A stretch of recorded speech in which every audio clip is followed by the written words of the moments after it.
एक तरफ नरेंद्र मोदी एडवांस में आकर के माफी मांग रहे हैं कि मुझे माफ कर देना।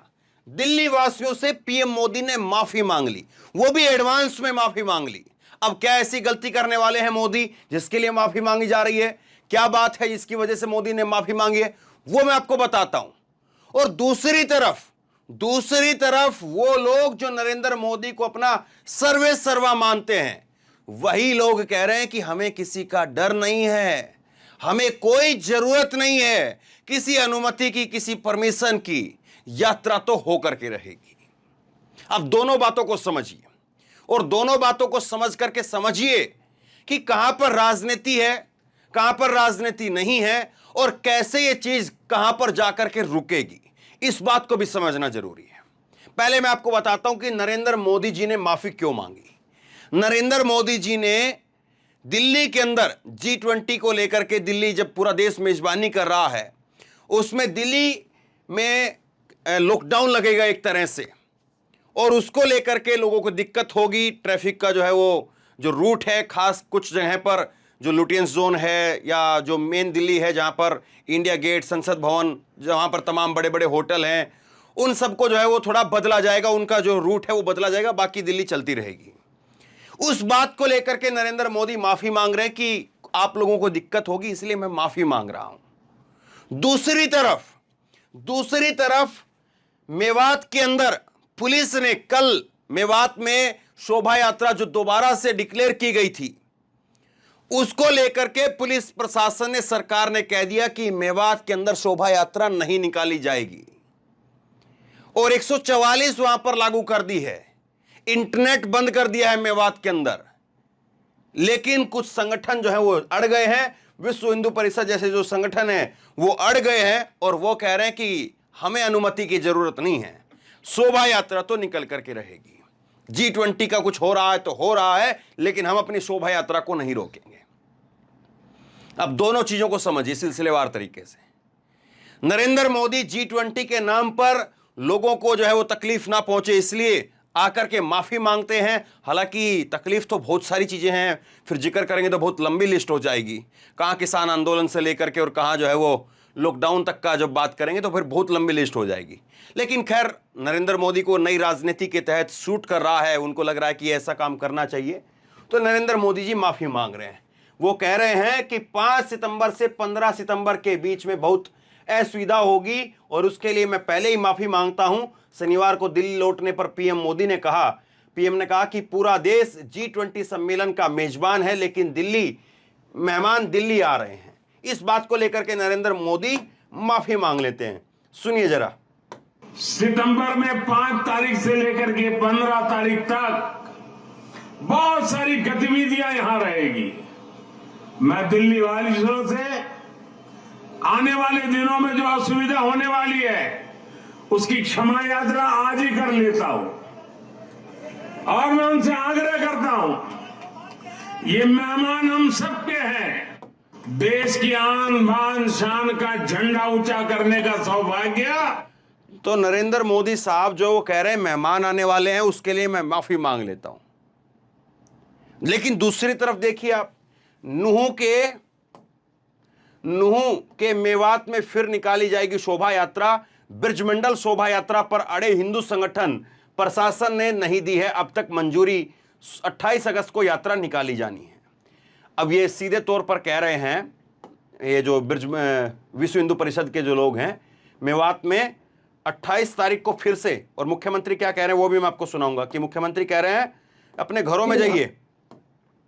मेवात में फिर से जो है वो 28 तारीख को निकाली जाएगी शोभा यात्रा। किसी अनुमति की जरूरत नहीं है। विश्व हिंदू परिषद के ऐलान से हड़कंप मच गया है। अब बताइए सरकार किसकी और क्यों सरकार को जो है वो एक्शन लेना चाहिए कि नहीं लेना चाहिए, किसके खिलाफ लेना चाहिए? ये तो सीधे सीधे कानून को चुनौती दी जा रही है। मालूम है आपको, अगर किसी और संगठन ने अगर इस तरह से अपील की होती कि हमें किसी अनुमति की जरूरत नहीं, जबकि प्रशासन कह रहा है कि आप नहीं निकाल सकते हैं यात्रा, आप अगर यात्रा निकालेंगे तो 144 को तोड़ेंगे, इंटरनेट बंद है वहां पर, लेकिन उसके बावजूद वो कह रहे हैं कि नहीं, हमें कोई जरूरत नहीं है, हमें किसी प्रकार की अनुमति की जरूरत नहीं है। अगर कोई ऐसा संगठन और कर देता, अगर कोई किसी मुस्लिम संगठन ने इस प्रकार से किसी का विरोध किया होता तो सुबह सुबह उसके घर के सामने बुलडोजर खड़ा मिलता और लोग उसके घर वाले फोन करके कहते कि आ जाओ, ये बुलडोजर वाले आ गए हैं। पहली बात तो घर से निकल ही नहीं पाता, अगर निकल भी पाता तो उल्टा आता। तो इनके घरों के सामने भी बुलडोजर खड़े करवा पाएंगे मुख्यमंत्री, प्रधानमंत्री, या केवल बाकी लोगों से माफी मांग करके ही काम चलेगा? सुनिए जरा मुख्यमंत्री क्या कह रहे हैं। ये जहां तक यात्रा का विषय है, जो कि महीना भर पहले ही जिस प्रकार की वहां घटनाक्रम हुआ है, तो वहां की लॉ एंड ऑर्डर की व्यवस्था बनी रहे, सुरक्षा रखना ये सरकार का दायित्व होता है। हमने अपील भी की है और अपील करने के बाद हमारे एडमिनिस्ट्रेशन ने, पुलिस ने, प्रशासन ने ये निर्णय लिया है कि यात्रा ना करके सब लोग अपने अपने स्थानीय मंदिरों में जाकर जलाभिषेक का कार्यक्रम करें और हरियाणा में जहां भी है वहीं करें। कोई बाहर से जाकर के किसी स्थान पर अगर कोई प्रदर्शन करते हैं, उसमें से क्योंकि एक महीना पहले एक घटना हुई तो उसकी सावधानी रखने के लिए यात्रा के लिए मना किया है। लेकिन मंदिरों में जलाभिषेक कार्यक्रम, क्योंकि श्रावण मास का वो अंतिम सोमवार है, जनता की श्रद्धा होती है, तो जनता की श्रद्धा के हिसाब से उनको परमिशन छूट मिलनी चाहिए। मुझे लगता है कि ये जो मुख्यमंत्री की जो अपील है, मनोहर लाल खट्टर जो इस बात की अपील कर रहे हैं, वो पूरी तरह से जायज है कि आपका जो है वो शिव भक्ति को लेकर के आपकी श्रद्धा है, आपको मंदिर में जाकर के जल चढ़ाना है, बिल्कुल चढ़ाना चाहिए, उसमें कोई रोक टोक नहीं होनी चाहिए। लेकिन हर गांव में मंदिर है, हर जगह पर मंदिर है। आपको क्या पड़ी है ऐसी कि आप अभी जाकर के वहीं पर जल चढ़ाएंगे? और ये सालों से तो होता हुआ नहीं आया, ये अभी 2 साल से, 3 साल से, 4 साल से शुरू हुआ है। तो पहले तो वहां पर ऐसा क्या नहीं था कि आपको कुछ नहीं दिखाई दे रहा था? पहले तो 2014 से सरकार है ना मोदी जी की, वहां पे डबल इंजन की सरकार भी अभी दूसरी बार चल रही है 2014 से ही। तो तब क्यों नहीं जो है याद आया, और अभी केवल याद आया आपको कि वहां पर जो है जल चढ़ाना जरूरी है? तो ये मुख्यमंत्री की बात से मैं इत्तेफाक रखता हूं, बिल्कुल सहमत हूं, और होना भी चाहिए कि जिनको जल चढ़ाना है अपने गांव के मंदिरों में चढ़ाएं। उस नल्लड़ के मंदिर के अंदर भी जल चढ़ाया जाना चाहिए, उसमें भी कोई रोक टोक नहीं होनी चाहिए। लेकिन यह नहीं होना चाहिए कि जल चढ़ाने के नाम से अगल बगल के सारे जिलों से लोग उठ करके वहीं पर आ जाएं और फिर उसके बाद डीजे बजे, ये हो वो हो, और उसके बाद में फिर जो है अलग अलग तरीके से माहौल, नारेबाजी, ये फला चीजें हो, और उसके बाद फिर पत्थर दुकान तोड़े, ये करें। तो ये नहीं होना चाहिए ना। लेकिन क्या हो रहा है ये देखिए आप।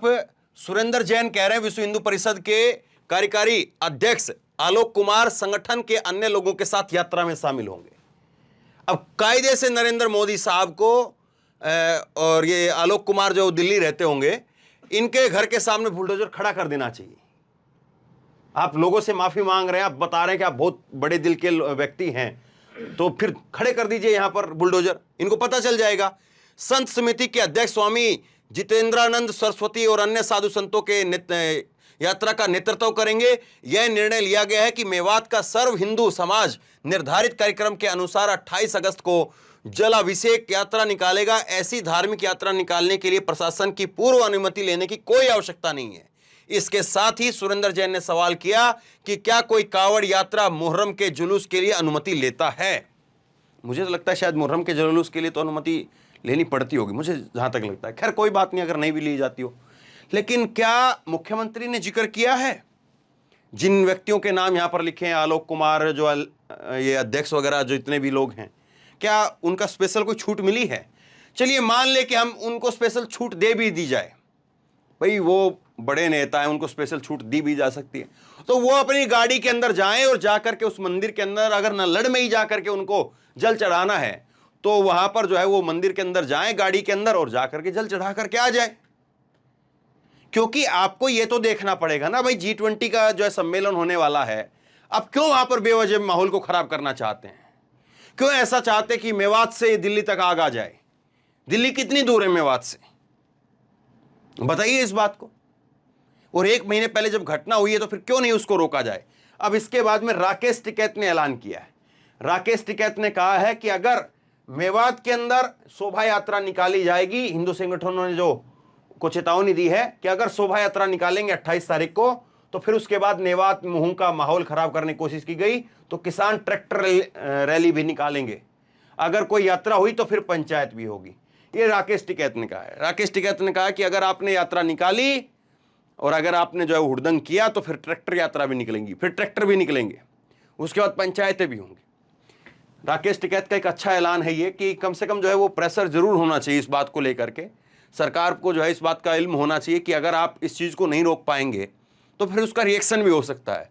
और ये बात तब भी थी जब वो बिट्टू बजरंगी जैसे लोग जो कह रहे थे जी माला तैयार रखना, तुम्हारा जीजा आ रहा है। अगर ये एहतियात उसी दिन कर लिए जाते और उसी दिन यात्रा को अगर शांति से जो है वो निकलवा दिया जाता तो दोबारा यात्रा की नौबत ही नहीं आती। लेकिन वो उस दिन चीज़ें नहीं हुई, उस दिन हुड़दंग हुआ, उस दिन दंगे के हालात पैदा हुए। तो अब जो है दोबारा ये लोग क्या वही चाहते हैं, सवाल ये है। अब इसके बाद में देखिए सुदर्शन चैनल ने ट्वीट किया है, 28 अगस्त को विश्व हिंदू परिषद निकालेगी शोभा यात्रा। जब ताजिया निकालने के लिए अनुमति नहीं ली जाती तो फिर हम मेवात में धार्मिक यात्रा के लिए हम परमिशन क्यों लें। सुरेंद्र जैन ने इस बात को कहा है कि जो बार बार ताजिया और इसकी बात कर रहे हैं ना, एक बात आपको मैं बता देता हूं, उत्तर प्रदेश के बुलंदशहर के अंदर बहुत बड़ा एक कार्यक्रम होता है मुसलमानों का, और उसको अगर मैं ठीक से प्रोनाउंसिएशन कर पा रहा हूं तो इज्तिमा जो है उसको बोलते हैं, और बड़ी तादाद में मुसलमान जो इकट्ठा होते हैं बुलंदशहर के अंदर। लेकिन उसको रद्द करवा दिया गया है, वो इस बार नहीं हो रहा क्योंकि G20 का हवाला दिया गया कि ज़्यादा दूर जो है नहीं है, बुलंदशहर के अंदर ही जो चिंगरावठी चौकी है, उस चिंगरावठी चौकी के पास में ही जब मुसलमानों का ये कार्यक्रम हो रहा था 2018 के अंदर, तो वहाँ पर जो है वो कहा गया कि एक गाय काट दी गई है, एक गाय काटने की अफवाह फैली, और उसके बाद कुछ संगठन जो है वो वही नारेबाजी हुड़दंग करते हुए मुसलमानों की तरफ बढ़ रहे थे। और उसके बाद में इंस्पेक्टर सुबोध कुमार सिंह ने बीच में खड़े होकर के उनको रोकने का काम किया, और उसके बाद में इंस्पेक्टर सुबोध कुमार को जान से मार दिया गया था। तो उस कार्यक्रम को जो है वो इस बार कैंसिल करवा दिया गया है। तो इतने बड़े कार्यक्रम को कैंसिल करवाया जा सकता है, कैंसिल हो रहा है, लोग कैंसिल भी कर रहे हैं। वहाँ से मुस्लिम जो है वो उल्टा वापस लौट गए हैं। बड़ा लंबा कार्यक्रम चलता है, टेंट वेंट लगते हैं, सड़क के दोनों तरफ कई किलोमीटर लंबा जो है वो कार्यक्रम होता है, बहुत सारे लोग आते हैं, लाखों की तादाद में लोग होते हैं। तो जब मुसलमानों का लाखों की तादाद का एक कार्यक्रम और वो भी लंबा चलने वाला एक कार्यक्रम है, उसको कैंसिल किया जा सकता है। तो एक दूसरी यात्रा जिसको लेकर के भी महीने पहले ही जो है वो दंगे जैसे हालात हुए, तो उसको क्यों नहीं रोका जा सकता, सवाल ये है। अब इसके बाद में 144 लागू कर दी गई है। 28 तारीख को यात्रा निकलने के लिए हिंदू संगठन जो है वो अड़े हुए हैं। अब सवाल यही है कि आखिरकार होता क्या है। एक चीज़ और है जो इस खबर में मैं जिक्र करना चाहूँगा, उसको भी आप देखिए। ये देखिए, एक कोई स्वामी चक्रपाणी है, इसको आप देखते होंगे टीवी डिबेट वगैरह में दिखता होगा। तो ये कह रहे हैं कि हिंदू को न चांद को हिंदू सनातन राष्ट्र घोषित कर दें। ठीक है, ये संसद से जो है वो प्रस्ताव पास करके चांद को हिंदू राष्ट्र के रूप में घोषित कर दिया जाए, वहां की राजधानी शिव शक्ति पॉइंट को बना दिया जाए। इन लोगों को भी रोकना जरूरी है, और ये खबर इन लोगों से अलग नहीं है। दरअसल क्या है, ये मेवात के अंदर जो चीजें हुई हैं, ये अपने आप को फेमस करवाने के लिए कुछ लोगों ने करवाई गई है। अपने आप को कुछ फेमस करवाना चाहते थे, इसलिए वहां के लोगों ने खुल करके ऐलान कर दिया, अनाप शनाप तरीके के ऐलान किए गए, और उसके बाद में माहौल बिगड़ा ही बिगड़ा। तो उस तरह से जो है ऐसे लोग अब चांद को जो है वो हिंदू राष्ट्र कैसे इंडिया घोषित कर सकता है? क्या पूरा चांद जो है वो इंडिया का है? बताइए आप। इंडिया ने जहां पर अपना चंद्रयान 3 को लैंड किया है, वहां पर उस पॉइंट का, जैसे मान लीजिए कि ये पूरा चांद है और पूरे चांद के इस दक्षिणी ध्रुव के ऊपर हमने यहां पर लैंड किया है, तो यहां पर लैंड किया है, तो हमने इस पॉइंट का, जहां पर हमने लैंड किया है, इस पॉइंट का नाम शिव शक्ति पॉइंट रखा है। तो इसी एक जो है वैज्ञानिक प्रक्रिया है, जब वैज्ञानिक कहीं पर जाते तो वहां पर जिस पॉइंट के ऊपर पहले कहीं पर पहुंचते हैं तो उसका एक नाम दिया जाता है। तो अब नरेंद्र मोदी जी ने इस नाम को दिया है। हालांकि इस नाम को लेकर के एक अलग तरह के विवाद हैं कि ये नाम जो है शिव शक्ति जो है वो करके नाम है, तो सेकुलर कंट्री में इस तरह का नाम जो है वो नहीं होना चाहिए। इसको लेकर के एक अलग डिबेट है। लेकिन आप ये बताइए कि जिस चांद पर हम ये जगह पर गए हैं और उस जगह पर हमने इस पॉइंट का एक नोक जितना जो है पॉइंट का हमने एक नाम दिया है शिव शक्ति, ताकि भविष्य में जो है वो बाकी के जो और वैज्ञानिक होंगे उनको जो है वो रिसर्च में और चीज़ें खंगालने में उनको सहायता रहे कि कहीं पर जो है कौन सा पॉइंट है। बाकी पहले भी हमारे जो चंद्रयान वगैरह गए हैं, कुछ और पॉइंट चीज़ें हमारी तरफ से गई है, तो उन पॉइंट्स के भी अलग अलग नाम हैं। लेकिन कोई हम ये कह दे कि हम पूरे चांद को जो है अपना हिंदू राष्ट्र घोषित करेंगे, भाई पहले तो वहां पर आदमी नहीं है अभी तक, तो ठीक है, आदमी की अभी तक तो पानी की और हवा की जो है वो वहां पर जो है वो खोज नहीं हो पाई कि पानी और हवा है भी या नहीं है, उसी चीज की खोज चल रही है। अब वहां पर आप कह रहे हो कि हिंदू राष्ट्र घोषित कर दे, मतलब गजब की बात है। तो ऐसे लोगों को रोकना जरूरी है कि ये कुछ भी बात कह करके भारत का एक तरह से अपमान ही करवा रहे हैं। हम G20 के अंदर जो है वो हम आ रहे हैं और दुनिया के अंदर जो दूसरे मुल्क के लोग सुनेंगे कि इंडिया में ये बात कही जा रही है, तो कैसा लगेगा बताइए। हमारे पास में क्या अथॉरिटी है, क्या पावर है? क्या मोदी जी कर सकते हैं इस बात को? इस एक पॉइंट वो कर सकते थे, उन्होंने कर दिया। ऐसे ही एक चीज मैं आपको और दिखाता हूं। जम्मू कश्मीर के कठुआ जिले में एक स्कूली छात्र की बेरहमी से पिटाई कर दी गई। छात्र ने ब्लैक बोर्ड पर जय श्री राम लिख दिया था। नाराज मुस्लिम टीचर ने उसकी जम करके पिटाई कर दी। यही बात मैं हर बार कहता हूं, हर वक्त यही बात मैं कहता हूं, किसी धर्म वर्म के साथ मत खड़े होइए, किसी धर्म का ठेकेदार मत बनिए, ना मुसलमानों का ठेकेदार बनिए, ना हिंदुओं का ठेकेदार बनिए। सारे मुसलमान ठीक नहीं है, सारे मुसलमान बुरे नहीं है, सारे हिंदू ठीक नहीं है, सारे हिंदू बुरे नहीं है। तो अब कोई ये यहां पर कोई टीचर है, उस टीचर ने जो है वो बुरी तरीके से एक लड़के की पिटाई कर दी। किस बात के लिए? कि उसने ब्लैक बोर्ड के ऊपर जय श्री राम लिख दिया था। अब कोई मुस्लिम टीचर है, अब उसको लेकर के जो है वो विवाद शुरू हो गया है और अब ये बात जो है वो नेशनल मुद्दा बन जाएगी। और जो कल परसों जो क्लिप वायरल हुई, मैंने आपको दिखाया कि एक तृप्ति त्यागी नाम की एक महिला जो है वो कह रही थी, मोमडन लड़के को, बच्चे को खड़ा करके और पिटवाने लग रही थी सब बच्चों से, तो वो काउंटर में जो है एक मामला निकल करके आ गया। तो ऐसे लोग, चाहे वो इस धर्म के हों, चाहे उस धर्म के हों, चाहे वो इस राज्य के हों, चाहे उस राज्य के हों, चाहे मामला राजस्थान का हो, चाहे उत्तर प्रदेश का हो, चाहे बंगाल का हो, कहीं का भी हो, आप सही के साथ खड़े रहिए। फिर आपको कहीं पर इधर उधर हिलने की जरूरत नहीं है, ना मुंह छिपाने की जरूरत है, ना मुंह दबाने की जरूरत है। आप बेखौफ होकर के हर जगह बोल सकते हैं। वही लोग फंसते हैं जो अपने आप को ठेकेदार समझते हैं, वही लोग फंसते हैं जो अपने आप को पिट्ठू समझते हैं। ना किसी का पिट्ठू, चमचा, भक्त, अंधभक्त बनिए, सही के साथ खड़े रहिए। और सही ये है कि जब वहां पर प्रशासन अनुमति नहीं दे रहा है, जब प्रशासन कह रहा है कि हम अनुमति नहीं दे सकते हैं और यहां पर शोभा यात्रा नहीं निकलनी चाहिए, और उसके बाद में अगर कोई शोभा यात्रा निकालने की बात कह रहा है, तो जाहिर सी बात है सख्ती के साथ में ऐसे लोगों के साथ में पेश आना चाहिए। वरना नरेंद्र मोदी साहब ये कहें कि मैं दिल्ली के लोगों से माफी मांगता हूं, लेकिन वहां पर जो कुछ होए, अब कल क्या हो कल क्या नहीं हो मुझे मालूम नहीं है, और मैं तो उम्मीद करता हूं कि शांति से सब कुछ जो है वो समाप्त हो जाए, ये मामला जो है वो खत्म हो जाए। लेकिन अगर कुछ गलत हो जाता है, तो इसके बाद में भी अगर गलत होता है, तो फिर जिम्मेदारी किसकी होगी? ये तो सीधा सवाल दिख रहा है ना। तो बहरहाल शेयर कीजिए इस खबर को, लोगों तक पहुंचाइए, और आप क्या सोचते हैं नीचे कमेंट बॉक्स में लिख करके मुझे जरूर बताइए। और इसी तरह की तमाम खबरों के लिए ऑनलाइन न्यूज इंडिया को सब्सक्राइब कीजिए, साथ में जो बेल आइकन है घंटी उसको जरूर दबाइए, ताकि जैसे ही कोई खबर अपलोड करें उसकी नोटिफिकेशन सीधे सबसे पहले आपको मिल सके। और अगर ये वीडियो फेसबुक पर देख रहे हैं तो फेसबुक पर हमारे पेज को लाइक कीजिए, फॉलो कीजिए और इस खबर को शेयर कीजिए। धन्यवाद।